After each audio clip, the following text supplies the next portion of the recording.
I think I'm not the only one who would say that I was very disappointed in the Pelicans season this year. I mean, yes, they're in a competitive Western Conference and it's always going to be hard to grab an 8 seed there, but still, they did leave a lot to be desired.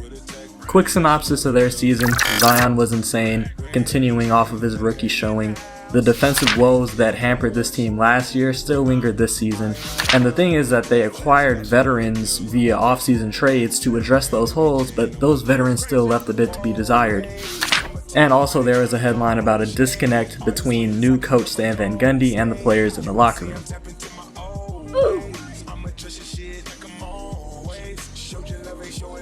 So let's talk about the core players and prospect players of this team, starting with, of course, the face of the franchise, Zion Williamson. He was a beast, plain and simple. He was an inside scoring behemoth. He has so many different ways of scoring inside, off of the drive from the perimeter, off ball cuts from passes from B.I. and Lonzo. He was a great finisher, or a great offensive rebounder, and great second chance scorer. And he was pretty dominant in the low post, even though he's only 6'6" or 6'7" on a good day. The crazy thing is that every defender knows that Zion wants to get to his left hand every time he's inside, but they can never stop him, in the post, off the drive, or off of pick and rolls. He was an extremely efficient source of 27 points per game.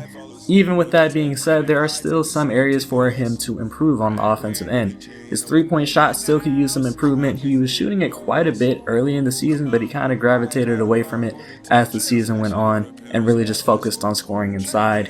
He can still improve a bit as a passer. We saw some of that as the season progressed. I mean, we saw it in Duke, the potential as a passer, but we really saw it when Stan Van Gundy employed some point Zion at times. So those are really the only areas for him to improve on the offensive end. It's crazy that a 27 point per game scorer has to improve on offense, but that just shows how good Zion can be. On defense, there's a lot for him to work on. He's undersized as a big man, so it kind of limits his ability to play the 5, even though he's like 260 or 270 pounds. With that weight, he's still kind of slow laterally, so he gets burned by guards and wings on the perimeter, even though he's only 6'7". And this is kind of disappointing because he looked like an elite defender in college. He looked a lot quicker in college than he is in the pros. Huff, the kick, open again is Hunter. Never size could run that far, jump that high, block a shot and not commit a. And even though he's a great offensive rebounder, he's pretty underwhelming as a defensive rebounder. Even if Zion never really develops a 3-point shot, he'll still be an offensive superstar. But his growth on the defensive end will really be what takes him to the next level. The next core member is Brandon Ingram. He had a consistent showing from his All-Star campaign last year. He just didn't make the All-Star team this year, mainly because Zion took his spot. He pretty much has every tool on the offensive end. He can score on all 3 levels. His handle has improved vastly from his rookie year, and he's still improving as a playmaker. He was actually really solid as a playmaker. I'm confident in his ability to be a 5 assists per game guy for the rest of his prime. The similar case with Zion though, his defense is still underwhelming. He has all the physical tools to be a great defender, he just isn't really consistent with it. There's times that he looks like he is a lockdown defender on the perimeter, but like I said, it just isn't consistent. Neither is his effort in terms of fighting over screens. And he's still getting killed by screens because he is still a bit thin.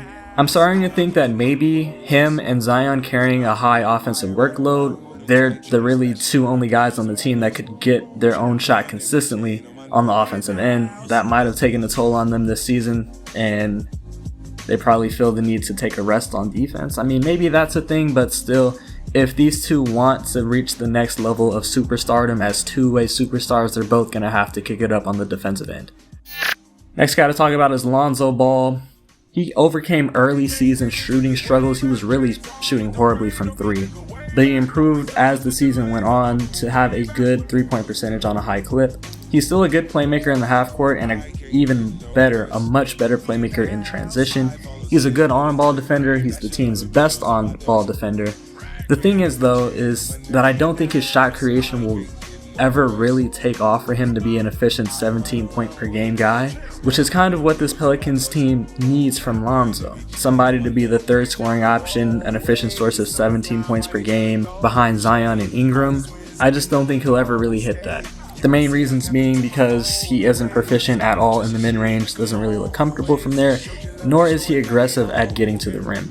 He's still going to be a great point guard for years to come. It's just I don't really think he can be a third option behind BI and Zion.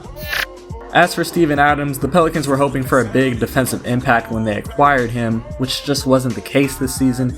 Adams isn't a center that by himself can carry a defense. Compare it to Gobert. Gobert's presence alone on any team guarantees a top 15 defensive rating, and that's just not the same case with Adams. Adams is more so a center who's solid defensively, won't have major mental gaffes, has solid positioning, great defensive rebounder. He's got a big body, he's a great center to have against a low post big, but he's very slow, so he gets bullied in the pick and roll and on switches. If there isn't a good to great defensive personnel surrounding Adams, then he becomes an average or below average defender. As for Eric Bledsoe, he was supposed to be able to make up for most of the defense loss from losing Drew Holiday. And it's just the simple fact that Bledsoe hasn't been the same on defense this year. And honestly, he was getting burned by a lot of subpar point guards on the offensive end. I don't know what it was. He wasn't really making a great offensive impact either, mainly because he's playing out of position at the 2 guard, and he's definitely not a 2 guard. As for prospects, I could have talked about Kira Lewis, I could have talked about Jackson Hayes, but I really only want to talk about Nickeil Alexander-Walker. He was one of the Pelicans' bright spots. He showed improvement in his second year, someone that can create their own shot, which is something needed for the Pelicans outside of BI and Zion. Personally, I thought he'd be a much better fit at the 2 guard position starting than Bledsoe, and I think he would fit really well in the backcourt next to Lonzo. Looking towards the offseason, there's really one significant free agent that the Pelicans have, and that's Lonzo. He's going to be a restricted free agent. We know Zoe wants to come back, but at what cost? And what is the price that David Griffin is willing to pay to keep Lonzo? As for the trade block, only really guy I could see would be Lonzo in a sign and trade. He's always been in trade rumors. He was linked to the Knicks and Bulls, both teams kind of in need of a point guard of the caliber and skill set of Lonzo. Like I said, would probably have to be a sign and trade, and one that he'd have to agree to, of course. Looking forward into the draft, the Pelicans should have a pick in the middle to the end of the lottery, and there's 3 main targets that I see for them. The best one being Moses Moody. He's a great shooting wing with some shot creating potential. Pelicans need some shooters to surround Zion and BI, and they also need some guys that can create some offense off the bench. Moody is also a good defender. Pelicans are desperately in need of some defenders. Hell, maybe in some time he can develop into a good starting shooting guard to have next to Lonzo and alongside BI and Zion. Another good prospect for them is Keon Johnson out of Tennessee. The Pelicans are in desperate need of defensive help. Keon is one of the class's best defenders, especially on the perimeter. He's extremely athletic, probably one of the most athletic prospects in this draft as well. He's kind of raw on the offensive end, but I think Keon would be really motivated to compete on the defensive end, kind of towards the end of the rotation to gradually earn the trust of the coaching staff and get more minutes, and I think that would be something that would get him more minutes, kind of like Bruce Brown's role on the Nets. The third best prospect for the Pelicans is ZR Williams out of Stanford. Like I said, Pelicans are in desperate need of defensive help. ZR has the potential to be, actually I don't know if I'm saying his name right, ZR or Zyar, whatever. Williams has potential to be this class's most versatile defender. He's 6'8", has a long wingspan, incredibly athletic. He was used at Stanford often to guard the opposing team's best perimeter player in whatever position he was at. He's not a great standstill shooter, but he appears to have some natural shot creating talent, which kind of gives me the indication that he still has a higher ceiling on the offensive end. In terms of free agent and trade targets, I talked about Bruce Brown. I compared Keon Johnson to him, but I also want to talk about him as maybe a free agent target for the Pels. He's a dog on the defensive end. The Pelicans just need hella guys that are going to compete their asses off on the defensive end and that are relentless and won't tire.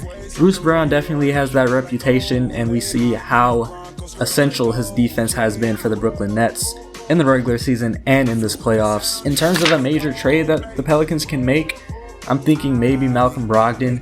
He's somebody that can definitely create their own offense and offense for others. He's a great, smart, on-ball defender.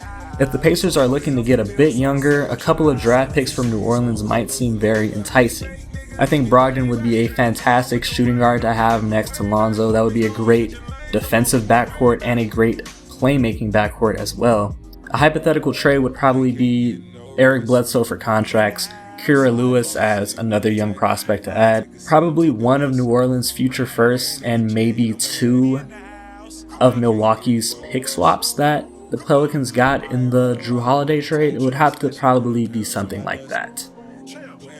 Major questions for the Pelicans this offseason. Does David Griffin want Lonzo? It's all going to depend on his price tag. I think if the maximum per year that Lonzo gets offered is like 17, I think David Griffin would match that. But if it's around 20, I think it's a possibility that David Griffin lets Lonzo walk.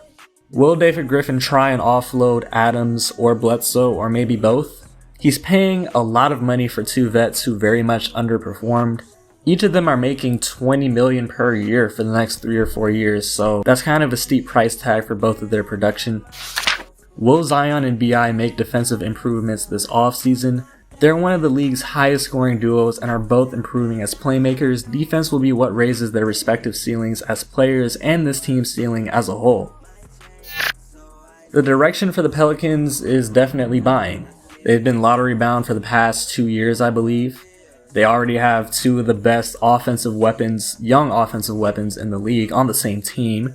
They have other solid young prospects around those two guys, and they have 2 massive contracts along with a lot of draft capital that they can use as ammo for a big time trade. So they definitely gotta start making moves right now to get this team back in the playoff contention, because you can't just stockpile bad years and more draft picks and more prospects expecting them to get better without making a major move to accelerate your rebuild and finally jump into contention. With the acquisitions of proven vets Steven Adams and Eric Bledsoe and the elite duo of Ingram and Zion playing an entire year together, many were expecting postseason play from the Pels. That obviously wasn't the case. Their offense was high-powered, but if this team wants to reach the next level, their defense will have to take the next step. And defensive improvements should be the focal point of their offseason. I think there are multiple prospects in this draft that are talented defensively that New Orleans should be able to target. In free agency, David Griffin should seek to add multiple hard-nosed defenders to fill up their roster. And possibly in the trade market, there could be a two-way shot creator to add using their abundant draft capital and Eric Bledsoe's contract. The biggest question mark though, will Lonzo return to New Orleans? I think Zoe is a great non-ball dominant point guard to have play with BI and Zion, as long as you can partner him next to an actual shooting guard, one that can create on the perimeter and draw fouls at the rim. Only time will tell if the Pels will regard Zoe as an integral part of this team's core for the foreseeable future. Last year I missed a couple meals, and now I got